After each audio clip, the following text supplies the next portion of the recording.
আসসালামু আলাইকুম এভরিওয়ান, কেমন আছেন সবাই? প্রথমে স্ক্রিনে দুটো কবুতরের একটা পিক দিয়ে আছে, ওই পেয়ারটা সেল হবে। এইখানে নরের ডাকের জন্য এই ভিডিওটা দেওয়া আছে। নর ফুল ফ্রেশ কলসি গলা, মাদিও ফুল ফ্রেশ কলসি গলা। কারো লাগলে স্ক্রিনে দেওয়া নাম্বারে অবশ্যই যোগাযোগ করবেন, অযথা কেউ নক দিবেন না। এর আগেও কয়েকজন লোক ভিডিও কলে কবুতর দেখে দাম দর ঠিক করে আপনারা কবুতর নেন নাই। এই ধরনের কাজ দয়া করে কেউ করবেন না।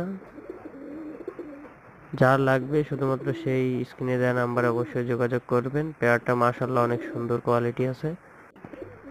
নর মাদি আলাদা রাখা আছে, পার্সোনাল ভাবে ভিডিও দেওয়া যাবে। কারো লাগলে অবশ্যই স্ক্রিনে দেওয়া নাম্বারে যোগাযোগ করবেন। আর চ্যানেলে নতুন হয়ে থাকলে অবশ্যই চ্যানেলটি সাবস্ক্রাইব করে দিবেন। ধন্যবাদ।